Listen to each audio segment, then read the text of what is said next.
हर खबर पर होगी आपकी पकड़। डाउनलोड कीजिए एबीपी लाइव ऐप।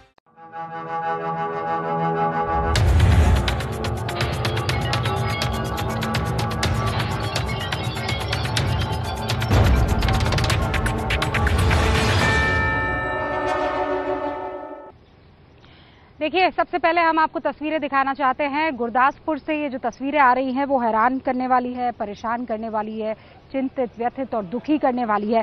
गुरदासपुर और रायपुर में आप देखिए कैसे जन सैलाब उमड़ पड़ा है लोगों का। शहीद सतनाम सिंह को सलामी दी जा रही है गुरदासपुर में, और उधर रायपुर में गणेश राम को श्रद्धांजलि दी जा रही है। ये तस्वीरें आज सुबह से जब आने लगी, जैसा मैंने कहा कि मन और दिल व्यतीत हो रहा था। हम क्या जवाब देंगे परिवारों को, हम क्या जवाब देंगे उन तमाम जाबाजों को। आ गया है चीन को जवाब देने का।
तो नायब सूत्रधार सतनाम सिंह गुरदासपुर में इस वक्त उनको अंतिम विदाई दी जा रही है।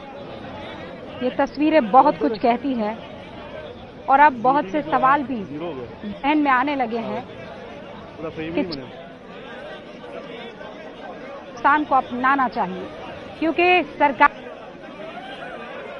जो सरकार विभाग है उनको साफ तौर पर निर्देश दे दिए हैं कि देखिए, चीनी उपकरण अगर आप इस्तेमाल कर रहे हैं तो फौरन तत्काल प्रभाव से उन पर रोक लगा दीजिए। रेलवे के जो ठेके हैं उनको भी रद्द कर दिया गया है, इसलिए क्योंकि आगे ये तस्वीर देखने को ना मिले जो गुरदासपुर से अभी आपको दिख रही है। हमने ऐसा क्यों किया है? ताकि आगे कोई और जवान वहां चीन भारत की बॉर्डर पर अपनी जान न गंवाए। हमारे साथ जो तमाम एक्सपर्ट्स मौजूद हैं उनसे मैं आपका तारुफ करवा देती हूं। हमारे साथ लेफ्टिनेंट जनरल संजय कुलकर्णी साहब डिफेंस एक्सपर्ट के तौर पर जुड़ गए हैं। हमारे साथ मेजर जनरल जीडी बख्शी साहब है। प्रबल दास गुप्ता है जो कि स्ट्रेटेजिक एक्सपर्ट है और 1967 के युद्ध पर बाकायदा एक किताब लिखी है, India's forgotten victory over China के लेखक हैं ये। विवेक काटजू साहब हमारे साथ जुड़े हैं, पूर्व सचिव विदेश मंत्रालय के रह चुके हैं, और पिनाक रंजन चक्रवर्ती जो कि पूर्व सचिव विदेश मंत्रालय के। इस वक्त हमारे साथ हमारे रिपोर्टर जुड़ चुके हैं। सीधा हम उनका रुख करते हैं और ये जानने की कोशिश करते हैं, लेकिन उससे पहले मेजर जनरल जीडी बख्शी का मैं रुख करना चाहूंगी। जनरल बख्शी, इन तस्वीरों को देखकर कितना गुस्सा आता है और वो कंक्लूजन क्या है जो दिखाई देता है?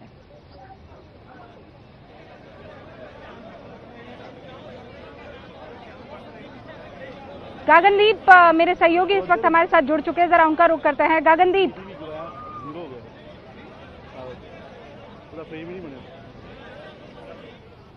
हाँ जी, हाँ जी।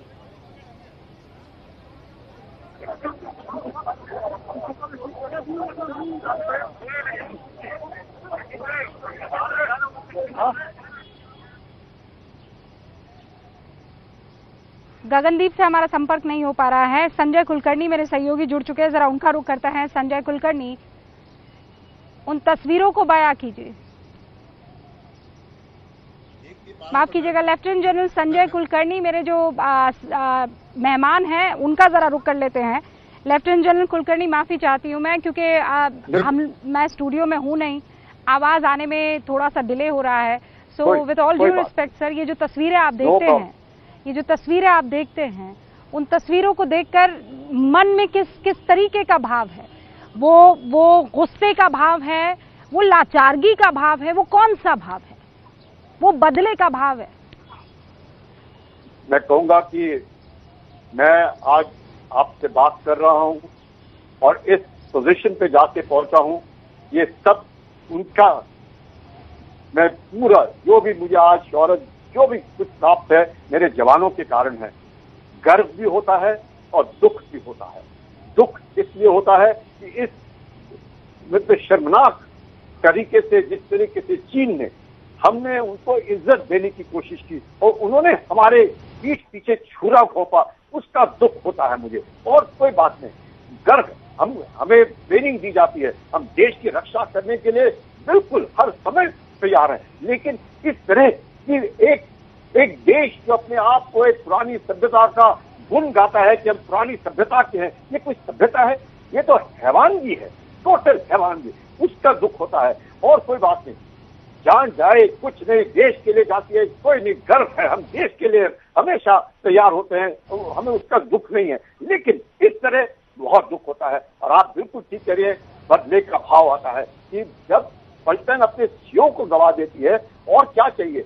हम उस पलटन में जो सीओ होता है, आज की तारीख में ज्यादा उम्र नहीं है उसकी, 36-37 साल का आदमी है, छोटा उम्र है, छोटे छोटे बच्चे हैं उसके, तो पलटन के अंदर उसको क्या बोलते हैं? बूढ़ा बोलते हैं। बूढ़ा क्यों बूढ़ा बोलते हैं उसको? क्योंकि वो पूरी पलटन को अपने साथ ले चलता है, अपने बच्चों, अपने पूरे पलटन में सबको अपना बच्चा समझता है, वो उसको अपना बाप समझते हैं और वो उनको उनकी देखभाल के लिए रहता है, हर हमेशा उनके लिए रहता है। और अभी इधर भी देखिए, बाबू कहाँ था? Babu was leading from the front. Babu पहला आदमी था जो उनकी चीन के साथ बात करने के लिए गया। मुझे लगता है चीन ने अपनी संतुलन जो है, मानसिक संतुलन खो दिया है, कहीं बौखला गया है चीन कि हिंदुस्तान के साथ अगर मैं टक्कर लूं तो अगर विज्ञान हथियार के, जो मुझे खबर आ रही है कि जो अमेरिकन से आ रही है या ग्लोबल टाइम्स से आ रही है, तो उनके भी काफी लोग मारे गए, 40 से 43 के बीच के आंकड़े बताए जाते हैं कि मारे गए। I don't understand lieutenant general Kulkarni. Lieutenant general Kulkarni, मुझे ये बताइए कि ये जितने भी लोग कह रहे हैं कि बगैर हथियार के हमारी जो पार्टी है पेट्रोलिंग करने के लिए वहां पर चली गई, या ये के लिए अपनी गाड़ियों को लिया या नहीं लिया, तो फिर इतनी तादाद में ये लोग मरे कैसे? ये ऐसे है, कैसे मर जो चीनी से? एक आपकी आवाज करते, ऑब्वियसली हम लोग, हमारी तैयारी तो थी ना सर। नहीं, ये ऐसे है, जब आर्टिकल 6 है कॉन्फिडेंस बिल्डिंग मेजर का, 93 से लेकर के 96 और उसके बाद भी ये वेरियस आर्टिकल्स हैं। आर्टिकल 6 पारा 4 उसमें कॉन्फिडेंस बिल्डिंग मेजर है कि अगर आपको किसी वक्त भी LAC के ऊपर ऐसे कोई बातचीत होती है तो हम लोग लड़ने के लिए नहीं जा रहे उधर, हम उनके साथ हाथापाई करने के लिए जा रहे, हम लोग सिर्फ उधर जाते हैं ये बताने के लिए कि क्या आप इसका उल्लंघन करें, आप कोई चीज है। अगर आपको कोई शक है तो हमारे पास दूसरे साधन है, प्रोटोकॉल है, सब कुछ लागू है। उसका मकसद ये होता है, ये नहीं कि अगर मैं हथियार के साथ जाता हूँ, ये SOP है जो बनी है, अब उसमें तब्दीली आ जाएगी। अब तो क्या हथियार, तो क्या अब वो भी घबराएगा हमारे सामने आने के लिए। लेकिन SOP आज तक क्या रहा है कि जब हम बातचीत के लिए जाते हैं, अमूमन आपने भी देखा होगा, कई बार टीवी बाइट के ऊपर आप देखते हैं कि धक्का मुक्की हो रही है, कोई हथियार कोई चलाता नहीं जिससे कि गर्मा गर्मी में गोली ना चल जाए। पर लेफ्टिनेंट जनरल कुलकर्णी, इसका मतलब तो ये हुआ विश्वासघात किया वो जब तस्वीरें देख रही हूँ, वो बार्ब्ड वायर में लिपटे हुए बेसबॉल, वो लकड़ी के हथियार और उसके बाद वो पत्थर, मतलब उनको देखकर तो गुस्सा आ रहा है कि इससे हमारे सैनिकों पर वार किया गया होगा और उन सैनिकों पर जो बातचीत करने के लिए आए आपसे। ये विश्वासघात मुझे लगता है चीन ने अपना जितना भी गुडविल इस देश में अगर बनाया होगा, कमाया होगा, गवा दिया। हिंदुस्तान में नहीं, पूरे विश्व में जिस तरह से ये महामारी फैली है, उसी तरीके से इस तरह के चीन का जो व्यवहार है वो पूरे विश्व भर में फैल गया होगा कि चीन जो है आज की तारीख में हम लोग साइबर वॉर। मैं आपको एक सेकंड रोक रही हूँ। गगनदीप मेरे सहयोगी जुड़ चुके हैं गुरदासपुर से। गुरदासपुर की वो तस्वीरें आज देखनी चाहिए, बगैर पल के झपकाए आप देखिए, इसे मन में बसा लीजिए। आपकी भी एक जिम्मेदारी है, चीन को कैसे सबक सिखाना है आप अपने हिसाब से सिखाइए, सेना अपने हिसाब से। गगनदीप मेरी आवाज आ रही है आपको या नहीं आ रही है?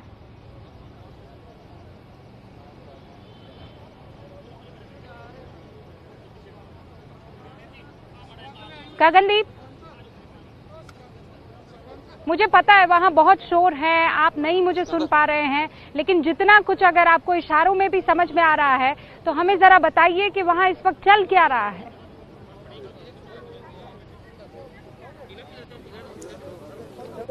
देखिए रूपका, यहाँ पे अभी अंतिम संस्कार, डेड बॉडी है जो शहीदगी अभी कुछ समय पहले ही यहाँ पे लाया गया है और अब प्रशासन की तरफ से यहाँ पे अंतिम संस्कार की प्रोसेस शुरू कर दी गई है। पंजाब सरकार के जो अधिकारी हैं यहाँ पे, वो भी यहाँ पे पहुंचे हुए हैं और परिवार में जो है, सुबह हमारी जो बात हुई थी, परिवार ने कहा था कि देश के लिए जो सतराम सिंह ने शहादत दी है उस पर गर्व है, लेकिन मातम छाया हुआ है परिवार में, लोगों में गुस्सा भी है चाइना के खिलाफ, क्योंकि पंजाब के 4 जवान शहीद हुए हैं देश की रक्षा करते हुए, 20 जवान देश के शहीद हुए हैं। तो अभी जहाँ से श्रद्धांजलि दी जाएगी, जहाँ पे तो बड़ी संख्या में लोग जो आसपास के गांव से जहाँ पे पहुंचे हुए हैं शहीद सतनाम सिंह को। गुरदासपुर से उनका गांव तकरीबन 20 किलोमीटर दूर है और जहाँ पे आते आते उनको तकरीबन 2 घंटे लगे, क्योंकि रास्ते में लोगों ने फूलों की वर्षा की इनके ऊपर और शहीद सतनाम सिंह अमर रहे, इसके लगातार नारे लगाए जा रहे थे। और अभी लोगों में गुस्सा है और लोग बार बार यही बात कह रहे हैं कि इसका सबक लोगों को सिखाना चाहिए। कब तक हमारे जो जवान हैं ये शहीद होते रहेंगे? तो जो बताना चाहते हैं सतनाम सिंह का जो छोटा भाई है वो आप कह रहे हैं कि लोग यहाँ पर लगातार इस बात की मांग कर रहे हैं कि कब तक हम इस तरीके की शहादत देखेंगे, हमें बदला चाहिए। हमारे साथ प्रबल दास गुप्ता है, स्ट्रेटेजिक एक्सपर्ट। और फिर आपको बता दूं कि 1967 में जो युद्ध हुआ था उस पर एक किताब लिखी है। सर, आपने उस किताब का नाम दिया India's forgotten victory over China. अब वक्त आ गया है चाइना को याद दिलाने का। जी, अभी आप अपने जी अभी आप आपने इस किताब का जिक्र किया और 1967 की लड़ाई का जिक्र किया। और 1967 की लड़ाई का असर जो हुआ वो ये था कि 1971 में चीनी फौजी पाकिस्तान के मदद में बांग्लादेश में नहीं आए और उसके बाद में 53 साल बीत गए हैं और ये पहली बार, बीच में 1975 में 4 लोग हमारे मारे गए थे एम्बुश में, लेकिन इतनी बड़ी झड़प और इतने सारे लोग जो हताहत हुए हैं वो पहली बार हुआ है 1967 के बाद में। तो वो जो सीख चीन को दी गई थी जनरल सगत सिंह के अंडर में, वो एक ऐसा सीख था जिससे 53 साल तक पीस जो है लाई गई भारत और चीन के बीच। और पीस कई बार क्या होता है कि लड़ाई के द्वारा शांति लाई जा सकती है और 1967 की लड़ाई में वो हमने देखा। और साइकोलॉजिकल जो एडवांटेज हमने गेन किया चीन के ऊपर वो अलग था। उसके वजह से चीन की फौज ने आज तक इस इंसिडेंट के पहले तक कभी भारतीय फौज के खिलाफ कभी लड़ाई नहीं छेड़ी है। और हमें ये पता है कि भारतीय फौज जो है एक हार्डन्ड फौज है। पिछले 50 सालों में पाकिस्तान के विरुद्ध 1971, 1999, फिर सियाचिन में 1984 और विभिन्न जगह काउंटर इंसर्जेंसी बोलिए, काउंटर टेररिज्म बोलिए और अलग अलग जगह भारतीय फौज ने एक्सपीरियंस जो हासिल करी है वो एक बैटल हार्डन फौज के रूप में उभर आता है।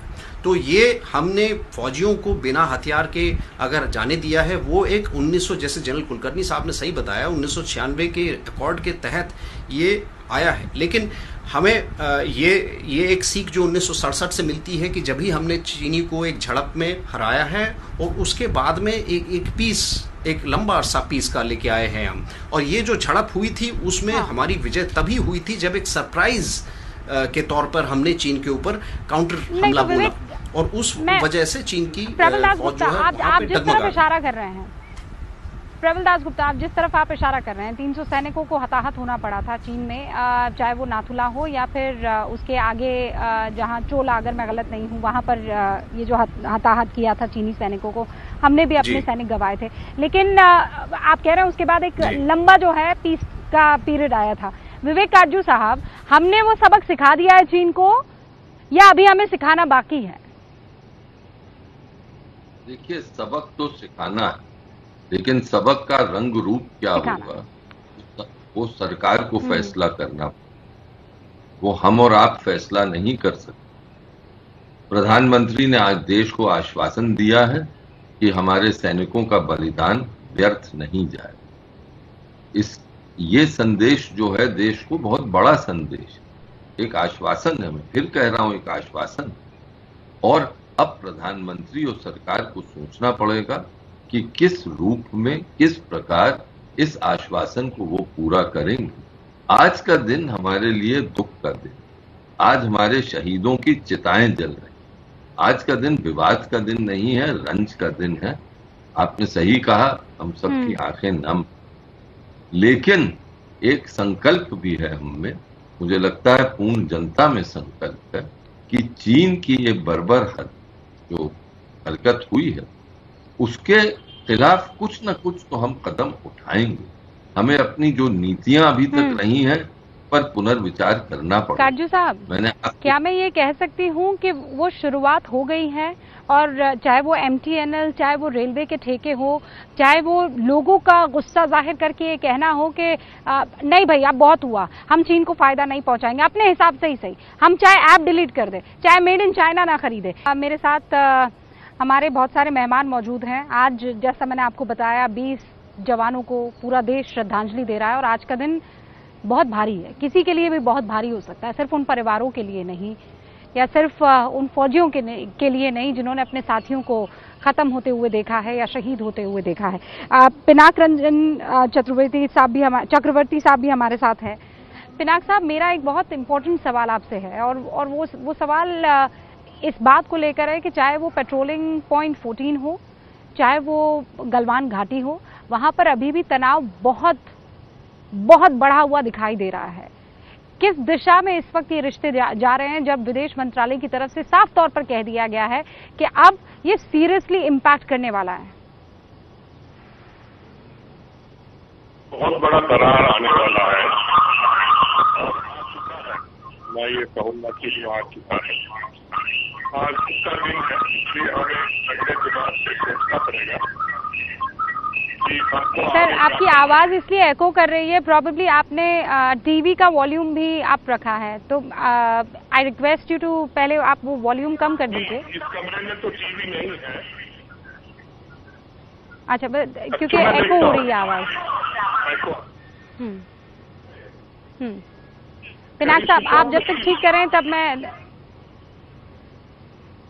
मैं दोबारा आपके पास लौटती हूँ, मैं दोबारा आपके पास लौटूंगी। लेकिन लेफ्टिनेंट जनरल कुलकर्णी हमारे साथ यहाँ पर हैं। लेफ्टिनेंट जनरल कुलकर्णी, आप मुझे बहुत बहुत बहुत सीधे अगर शब्दों में मैं जानना चाहूँ, चीन को सबक क्या है?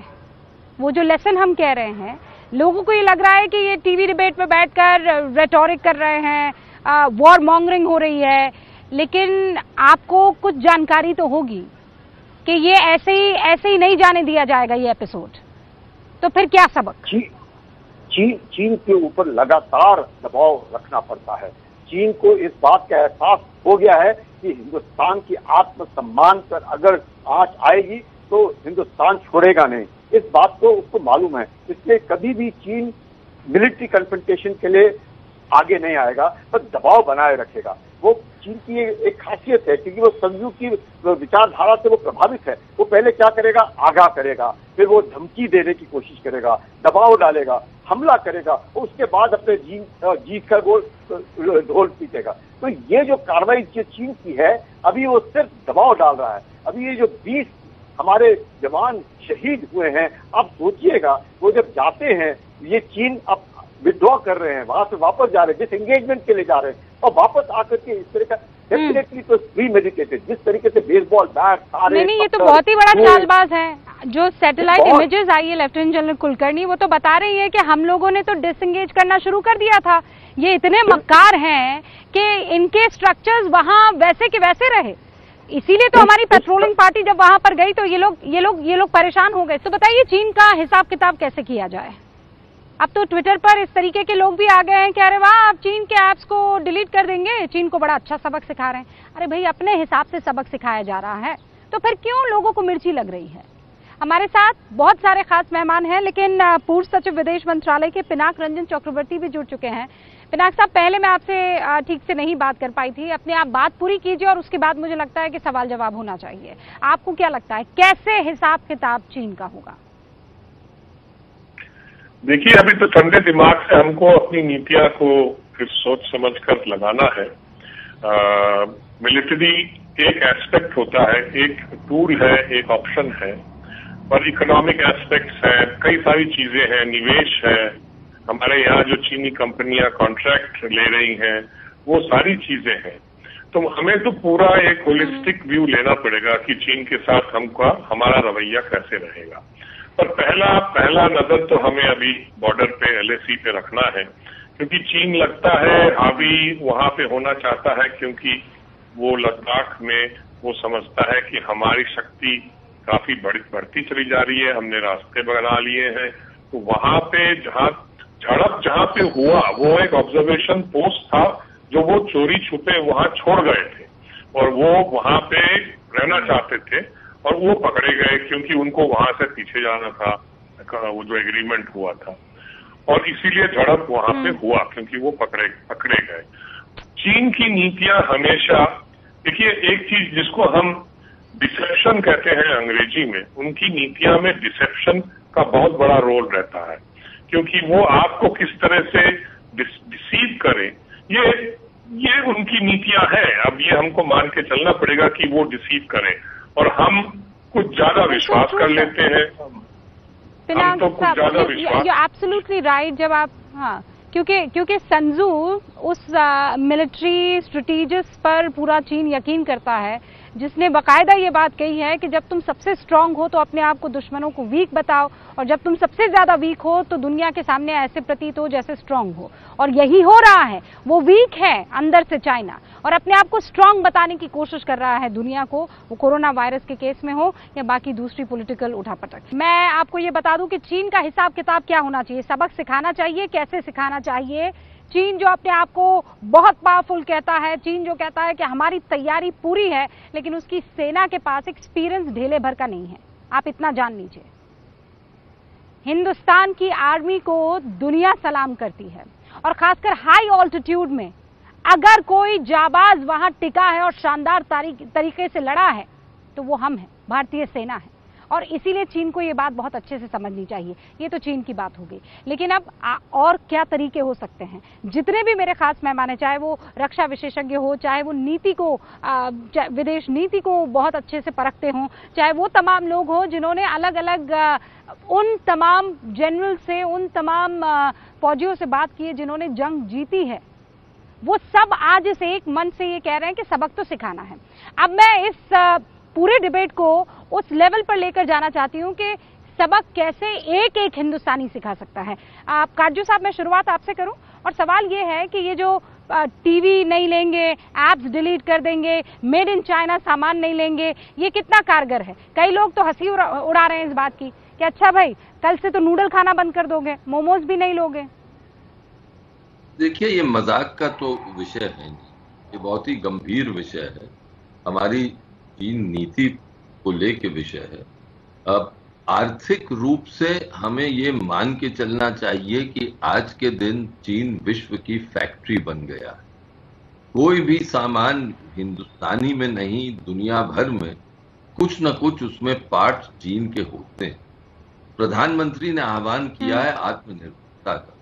मेरा इसका जो लगता है, इसका तात्पर्य यह है कि हमें अपनी मैन्युफैक्चरिंग बेस बढ़ानी है और तभी आत्मनिर्भर हो सकते हैं जब हमारे वहां सामान बनने लगे।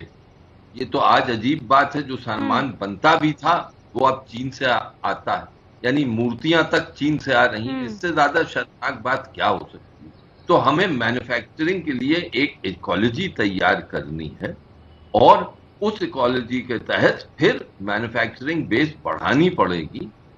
हाँ, इसमें हमें भी ये ध्यान रखना पड़ेगा कि चीन का माल का बहिष्कार तो हो, लेकिन सोच समझ के हो, ऐसा नहीं, इस तरह से नहीं हो कि हमारी अर्थव्यवस्था पर उसका बुरा असर पड़े, क्योंकि जब वही देश मजबूत होता है जिसकी अर्थव्यवस्था मजबूत होती है, जिसकी तिजोरियां भरी होती है।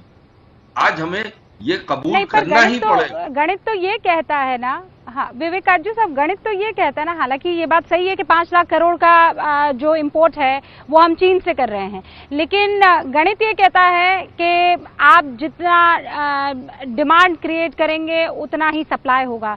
तो अगर अब उस डिमांड में कमी आ जाती है, मतलब आप देखिए ना, छोटी से छोटी चीज, ये टिकटॉक जैसे, मतलब तमाम, मैं नाम नहीं लेना चाहती हूँ, मुझे लेना भी नहीं चाहिए, लेकिन ये जो वो तमाम चीजें हैं, अगर एक पर्सनल लेवल पर उसका बहिष्कार होगा तो ये क्या चीन को झटका नहीं देगा? मैं सिर्फ समझना चाह रही हूँ, मेरी अंडरस्टैंडिंग के लिए। नहीं, आप बिल्कुल सही कह रही।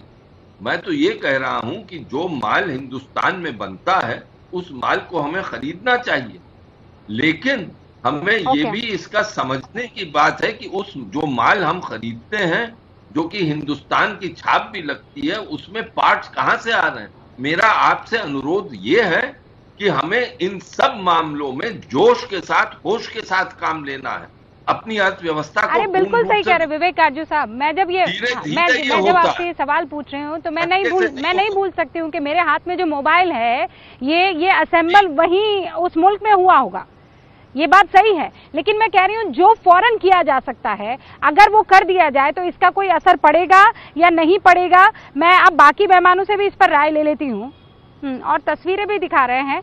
पटना में ये देखिए, नीतीश कुमार पहुंचे हैं श्रद्धांजलि देने के लिए। आप जानते हैं कि जिस तरीके से 20 जवान हमारे शहीद हुए, वो हर किसी को आज ये सोचने पर मजबूर कर रही है कि बताइए अब आगे किया जाए तो क्या किया जाए। और फिर आपको ये बता दें कि ये पटना एयरपोर्ट की तस्वीर है, जहां से ये तस्वीरें आ रही हैं।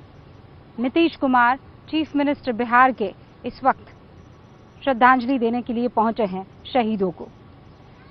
तो जैसा मैंने कहा कि जो अपने लेवल पर हो सकता है, क्या वो करना हास्यास्पद है? क्या लोग जो मजाक उड़ा रहे हैं कि ये आप कितना कर पाएंगे, आप चीन को कितना बेदखल कर पाएंगे? प्रबल दास गुप्ता, आपका क्या कहना है? मैं क्विक रिस्पांस आप सबसे चाहती हूँ। जी हाँ, मेरा कहने का यहाँ पे ये है कि एक शब्द मैं बोलना चाहता हूँ, दृढ़ संकल्प। दृढ़ संकल्प जो है हमारे बीच होना जरूरी है, और दृढ़ संकल्प के द्वारा चाहे हम आर्थिक स्थिति में हम जो बदलाव लाना चाहते हैं, अगर हम देखें तो हमारा जो रवैया रहा है वो हर वक्त, मतलब पहले भी, कि हम इस, जैसे आपने बताया, चाइनीज गुड्स आते हैं, इन्वेस्टमेंट्स आते हैं, इस वजह से हम कुछ नहीं कर सकते। इसको हम अगर दूसरे तरीके से देखें कि चीन के लिए भी एक बड़ा मार्केट है, और आज कोरोना वायरस के बाद में जब चीन से दूसरी कंपनियां बाहर जा रही हैं, वियतनाम जा रही हैं, दूसरी जगह जा रही हैं, तो भारत के लिए एक मौका है। तो उस एंगल से अगर हम देखें तो हमें सिर्फ चीन नहीं, हमें ये भी देखना चाहिए कि हम किस तरीके से हम अपने आप को भी मजबूत कर सकते हैं, और मजबूत करने के लिए हमें दूसरे रवैये, दूसरे एंगल्स भी देखने चाहिए। ये तो आर्थिक बात रही। एज फार एज मिलिट्री और जियोपॉलिटिकल बात रही है, मैं एक बात कहना चाहता हूं कि हमारा जो रिस्पांस रहा है अभी तक, पहले भी देखिए आप, डेमचोक या दौलत बेग ओल्डी, डोकलम, चीन पहले जाता है, हम उस पर रिस्पॉन्स करते हैं। मेरा कहना का ये एक उद्देश्य ये है कि हमें चाहिए कि हम एक प्रोएक्टिव रिस्पांस करें टैक्टिकल लेवल पे। हमारा जो इंफ्रास्ट्रक्चर बन रहा है शोक रिवर के ऊपर बनाए, हम किस तरीके से चीन को पीछे भेजें, वो टैक्टिकल चीजें हमको सोचनी चाहिए। 3,800 किलोमीटर की जो बॉर्डर है उसमें हमारा सरप्राइज एलिमेंट जो अगला होना चाहिए, इस तरीके से मैं ये नहीं कह रहा हूं कि जंग छिड़ जाना चाहिए, लेकिन इंट्रूजन करके जिस तरीके से चीन करता है वो हम सरप्राइज एलिमेंट चीन के ऊपर झोंक सकते हैं। इतनी लंबी बॉर्डर है। दूसरे जो साउथ चाइना सी है, ताइवान है, हांगकांग है, उसके ऊपर हम न्यूट्रल रहते हैं, उसके ऊपर हमने और प्रोएक्टिवली बात करना चाहिए, ये मेरा मानना है। हाँ, ठीक है।